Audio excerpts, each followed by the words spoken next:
Você certamente já ouviu falar do grande pregador, o apóstolo Paulo, o pregador dos gentios. Mas quem foi esse homem? São Paulo, ou simplesmente Paulo de Tarso, foi sem dúvida uma das figuras mais importantes e ao mesmo tempo mais controversas da história do cristianismo primitivo. Mas o valor de sua teologia para a fé cristã é incalculável.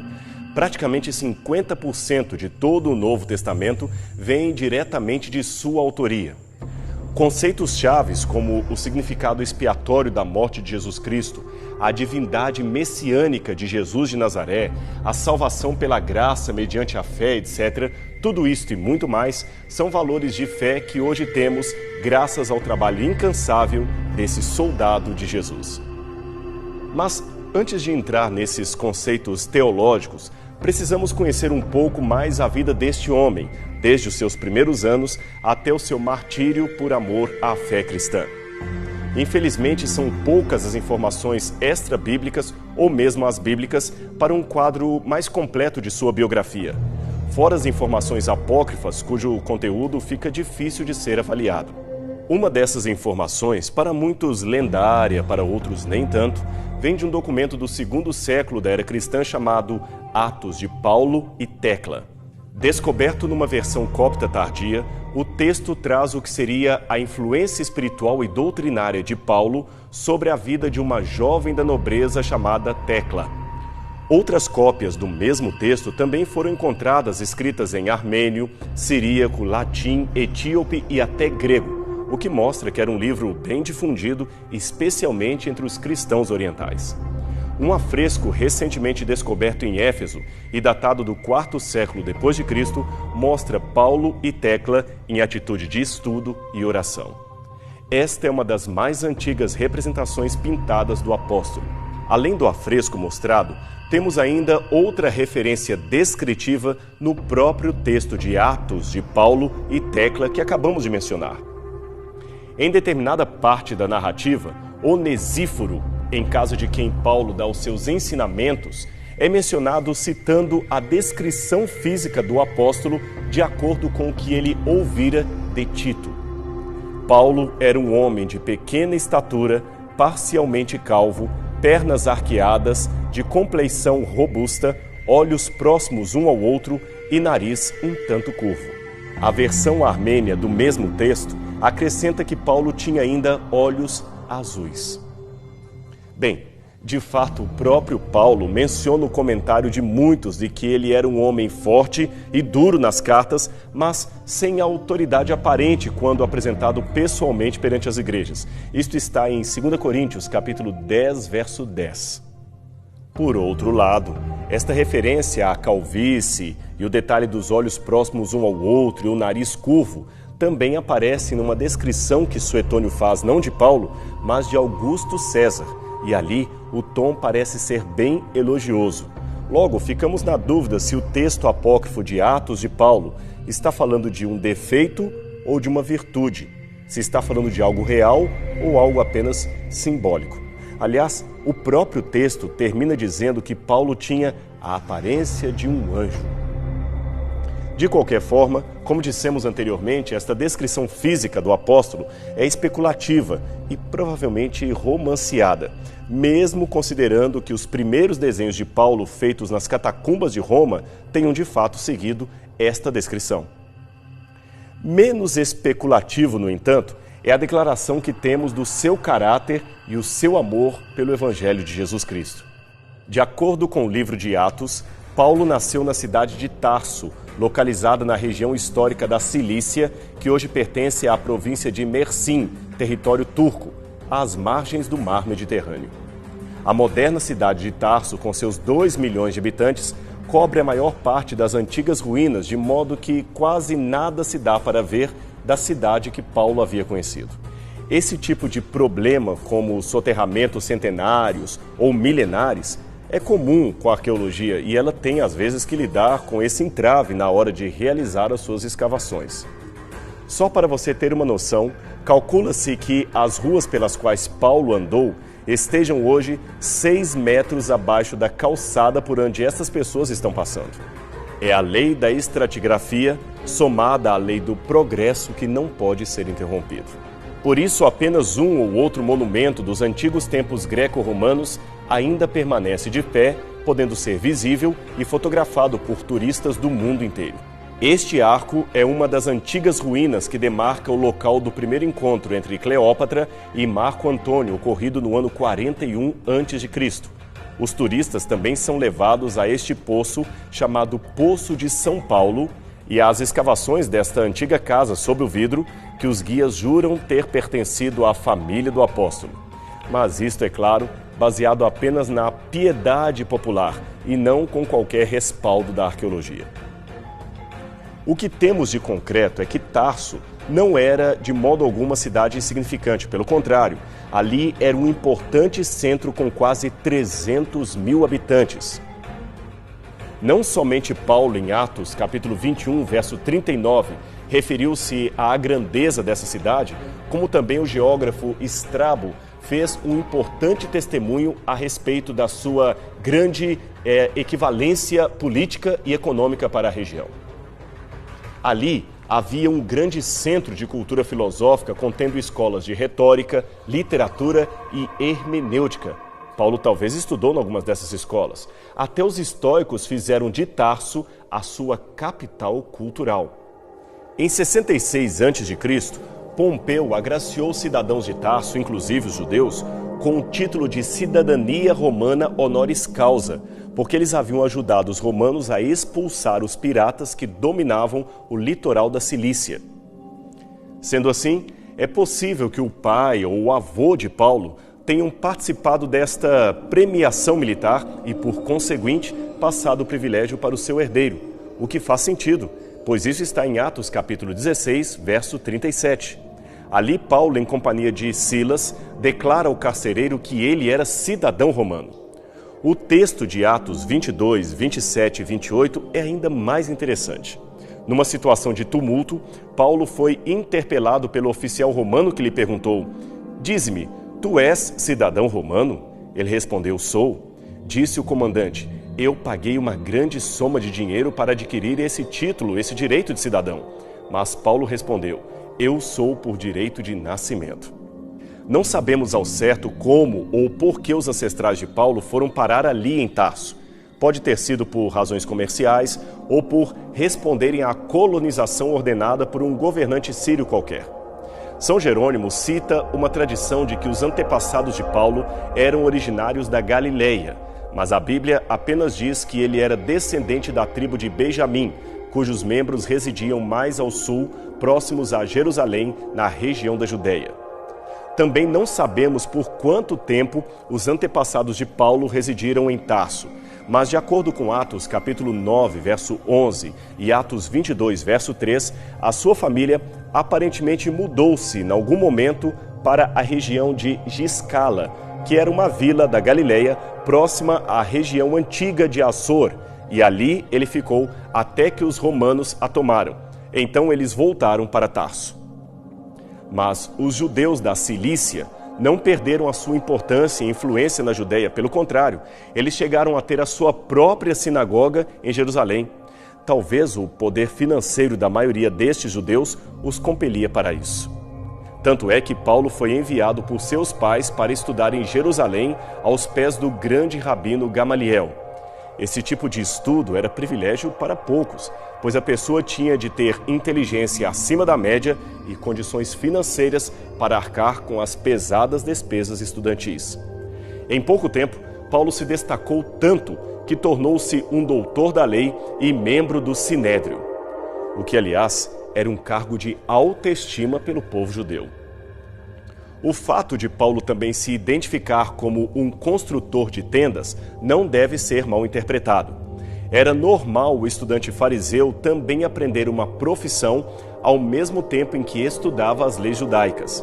E fazer tendas era uma especialização tão respeitada como a de um arquiteto ou designer de interior em nossa cultura. Ah, e um detalhe muito importante: Nesse tempo, Paulo ainda era conhecido como Saulo ou Saul. Isso mesmo, Saul. Ele tinha em hebraico o mesmo nome do primeiro rei de Israel. A Bíblia não nos informa o porquê dele ter trocado o seu nome de Saul para Saulo ou para Paulo. Talvez tenha sido uma troca apenas aparente ou por uma situação comum naqueles tempos. Afinal, a única coisa que a Bíblia diz é o seguinte: todavia Saulo, também chamado Paulo, Atos 13, verso 9.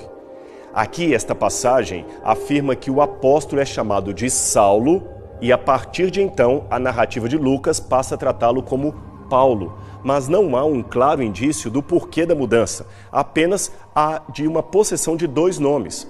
Parece ser também o caso de Silas, companheiro de viagem de Paulo, que era chamado às vezes de Silas, mas também de Silvano, conforme lemos em 2 Coríntios capítulo 1, verso 19, 1 Tessalonicenses 1, verso 1 e Atos 15, 22 a 40.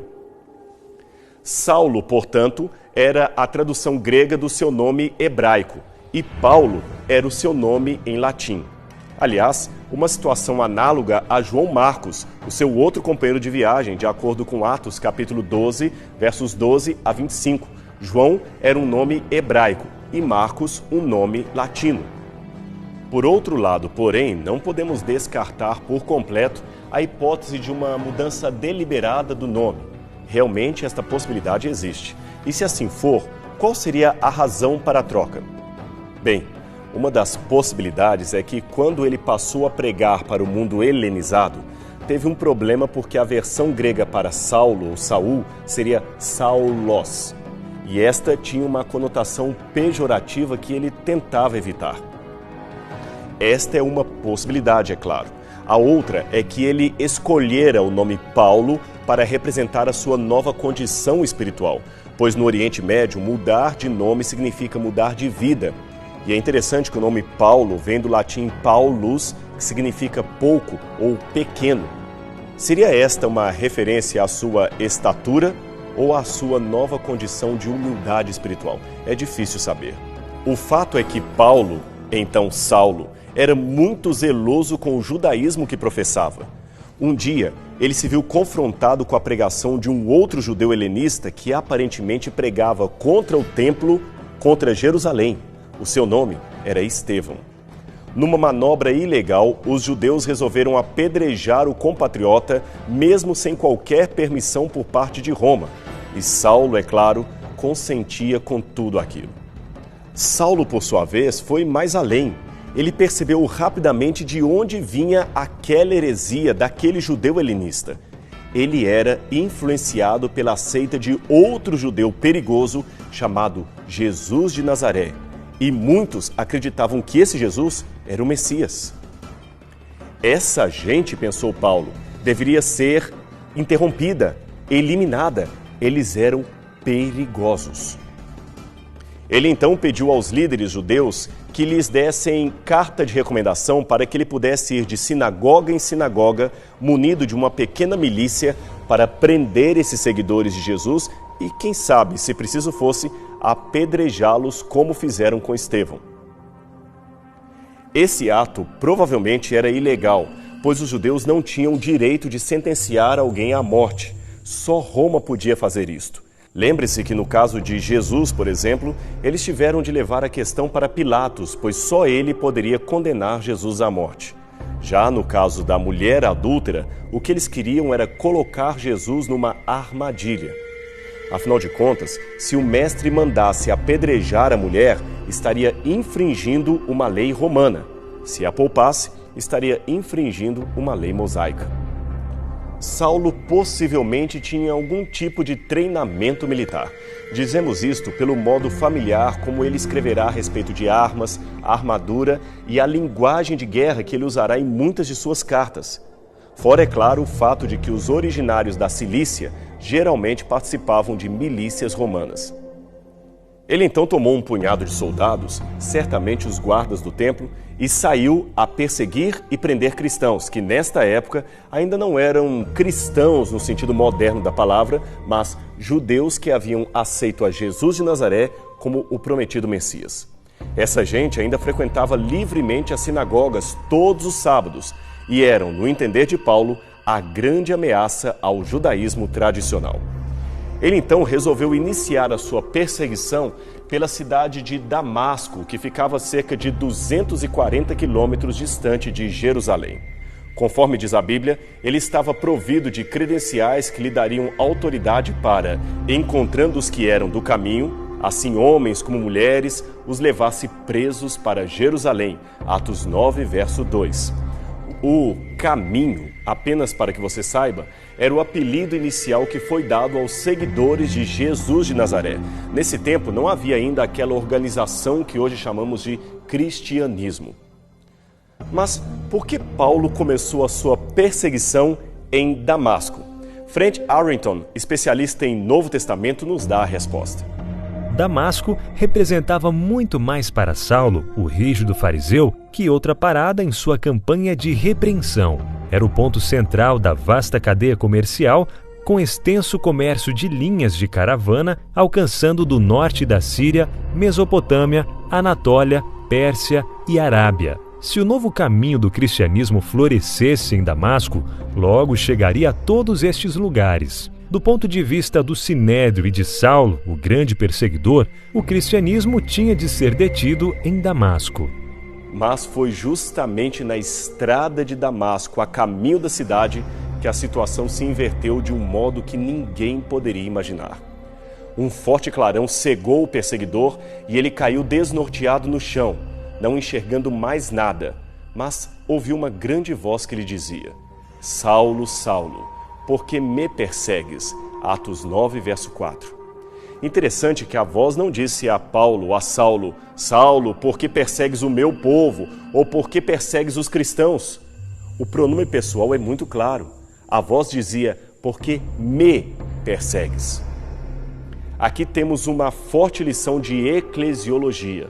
O que se faz ao povo de Deus, se faz ao próprio Deus. A visão da estrada de Damasco foi tão fortemente ilustrada nesse Caravaggio pintado por Luca Giordano, que mostra a grande descoberta de Paulo. Ali ele percebeu finalmente que Jesus de Nazaré estava vivo e era de fato o Messias prometido dos judeus. Logo, ao perseguir os seus discípulos, ele estava declarando guerra ao Messias e, por consequência, se tornando inimigo do próprio Deus de Israel, pois Jesus era o glorificado Filho de Deus. Foi exatamente esta uma das últimas verdades proferidas por Estevão, quando viu a glória de Cristo. Eis que vejo os céus abertos, declarou ele, e o Filho do Homem, que está em pé à mão direita de Deus. Atos 7, verso 56. A revelação na estrada de Damasco era arrasadora, pois ela jogava por terra todas as convicções de Saulo acerca de quem ele era e de quem era Jesus. Este reconhecimento imediatamente o levou a se colocar à disposição daquele com quem ele falara. Assim diz a Bíblia em Atos, capítulo 9, verso 6. E ele, tremendo e atônito, disse: Senhor, que queres que faça? Assim pode-se dizer que, da mesma maneira que Paulo, como fariseu, se dispusera a zelar pelo nome com que Deus se revelara a Moisés, agora se dispunha a zelar pelo nome de Jesus, ainda que lhe fosse necessário sofrer por causa disto, o que de fato aconteceria, conforme lhe foi revelado mais adiante por Ananias, o servo a quem Deus enviara ao seu encontro. Como tudo aconteceu próximo à entrada da cidade, Saulo continuou seu percurso até Damasco, mas por 3 dias não pôde enxergar nada, nem tinha condições para comer ou beber. Foi aí então que Ananias apareceu, oferecendo ajuda e restaurando a sua visão. Ananias era um outro convertido a Jesus e terminou se tornando seu tutor espiritual e seu amigo. Foi Ananias também que o batizou na sua nova fé cristã.